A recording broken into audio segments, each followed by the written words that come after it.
दो दोस्त राहुल और अमित एक फुटबॉल मैच देखने के लिए एक दूर दराज गांव गए थे।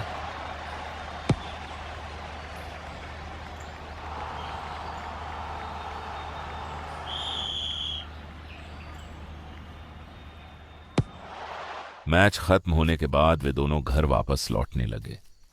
रास्ता लंबा था और उन्हें पता ही नहीं चला कि शाम कब रात में बदल गई। चारों तरफ अंधेरा छा गया और जल्द ही उन्हें एहसास हुआ कि वे रास्ता भटक चुके हैं। मुझे लगता है कि हम गलत रास्ते पर हैं। हाँ, मुझे भी ऐसा ही लग रहा है। अब हम क्या करें? चारों तरफ सिर्फ जंगल ही जंगल है, कोई गांव भी दिखाई नहीं दे रहा। चलते रहते हैं, शायद हमें कोई घर या इंसान मिल जाए। चारों तरफ सिर्फ जंगल ही जंगल था।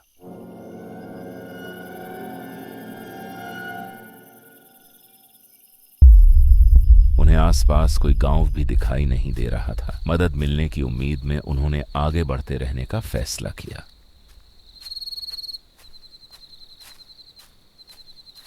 कुछ दूर चलने के बाद उन्हें जंगल के बिल्कुल अंदर एक छोटी सी झोपड़ी दिखाई दी। देखो, वहाँ एक घर है। भगवान का शुक्र है। चलो मदद मांगते हैं। काफी अंधेरा हो चुका था, इसलिए उन्होंने रात के लिए वहां रुकने की जगह मांगने का फैसला किया। वह झोपड़ी मिट्टी से बनी थी और उसके चारों तरफ आम, लीची, कटहल, अमरूद और कई दूसरे फलों के पेड़ थे। ये अजीब नजारा देखकर दोनों दोस्त हैरान रह गए। झोपड़ी के अंदर से हल्की रोशनी दिखाई दे रही थी। कोई है? क्या कोई अंदर है? हमें मदद चाहिए, हम रास्ता भटक गए हैं। कुछ पल बाद दरवाजा धीरे धीरे चरमराता हुआ खुला और एक बेहद खूबसूरत जवान लड़की बाहर आई। दोनों दोस्त उसे देखकर हैरान रह गए। उन्हें यकीन करना मुश्किल था कि इतनी खूबसूरत लड़की इतने घने जंगल के बीच अकेली रह सकती है। तुम लोग कौन हो? इतनी रात को जंगल में क्या कर रहे हो? हम पास के एक गांव में फुटबॉल मैच देखने गए थे। वापस आते समय रास्ता भटक गए। अगर आप हमें सिर्फ आज रात यहाँ रुकने दे। चिंता मत करो, तुम लोग आज रात यहाँ रुक सकते हो। मैं तुम्हारे लिए खाना लाती हूँ, तुम दोनों अंदर आ जाओ। युवती ने उन्हें खाना और रात में रुकने की जगह दे दी। राहत महसूस करते हुए दोनों दोस्तों ने उसकी मेहमाननवाजी स्वीकार कर ली। कुछ देर बाद वह उनके लिए तरह तरह के स्वादिष्ट पकवानों से भरी दावत लेकर आई। जैसे ही राहुल ने खाना अपने चेहरे के पास किया, उसे एक अजीब और अप्रिय गंध महसूस हुई। तुम्हें कुछ अजीब सी गंध आ रही है।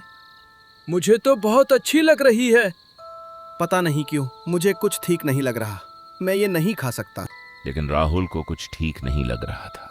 राहुल ने खाना खाने से मना कर दिया, लेकिन अमित ने बिना किसी हिचकिचाहट के पूरा खाना खा लिया। कुछ ही मिनटों में वह गहरी और असामान्य नींद में चला गया। राहुल को नींद नहीं आ रही थी। अपने मन की बात पर भरोसा करते हुए उसने सोने का नाटक किया और चुपचाप जागता रहा। आधी रात के करीब जंगल में एक अजीब सी आवाज गूंजने लगी, लेकिन अमित बिल्कुल नहीं हिला। अमित, उठो, क्या तुम सुन रहे हो? ऐसा लग रहा था जैसे किसी ने उसे बेहोशी की दवा दे दी हो। राहुल चुपचाप उस रहस्यमयी आवाज का पीछा करते हुए जंगल के और अंदर चला गया। कुछ ही देर में उसे एक बड़ी आग दिखाई दी। आग की लपटों के ऊपर एक विशाल लोहे की कड़ाही लटकी हुई थी, जिसमें एक रहस्यमयी तरल पदार्थ उबल रहा था। राहुल एक पेड़ के पीछे छिप गया और ध्यान से देखने लगा। तभी उसने कुछ ऐसा देखा कि उसके रोंगटे खड़े हो गए। वह खूबसूरत युवती अचानक एक भयानक चुड़ैल में बदल गई। उसकी आंखें खून की तरह लाल चमकने लगी, उसके बाल बिखर गए और अपनी भयानक हंसी के साथ उसने अपनी खौफनाक योजना का खुलासा किया। इतने सालों के बाद मुझे असली शक्ति मिल ही जाएगी। जैसे ही उन दोनों लड़कों के शरीर इस मिश्रण में मिलेंगे, मुझे कोई नहीं रोक पाएगा। डर के मारे राहुल का पूरा शरीर कांपने लगा। एक पल भी गंवाए बिना वह वापस झोपड़ी की ओर भागा और घबराकर अमित को जगाने की कोशिश करने लगा। उठो अमित, उठो। अमित बिल्कुल नहीं हिला। बेबस होकर राहुल ने उसके चेहरे पर 2 बार थप्पड़ मारा। तुमने मुझे मारा क्यों? अपनी आवाज धीमी रखो। क्या हुआ? वो कोई आम लड़की नहीं है, वो एक चुड़ैल है। इसी वक्त यहाँ से निकलना होगा। राहुल उसके और करीब गया और फुसफुसाते हुए बोला। अपनी आवाज धीमी रखते हुए राहुल ने उसे पूरी खौफनाक सच्चाई बता दी। दोनों दोस्त चुपचाप झोपड़ी से बाहर निकले और अंधेरे जंगल में जितनी तेज दौड़ सकते थे दौड़ने लगे। लेकिन चुड़ैल ने उन्हें भागते हुए सुन लिया।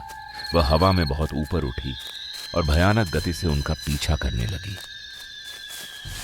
जितना चाहो भाग लो, तुम दोनों मुझसे नहीं बच सकते।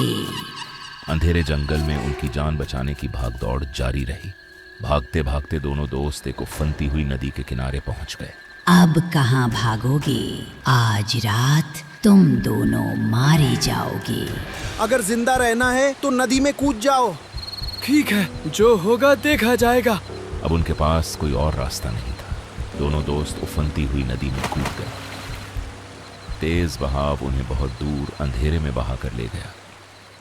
अगली सुबह कुछ मछुआरों ने एक छोटे से कस्बे के पास नदी के किनारे दोनों बेहोश लड़कों को पड़ा हुआ देखा। एक बुजुर्ग मछुआरे ने उन्हें बचाया और सुरक्षित जगह पर ले गया।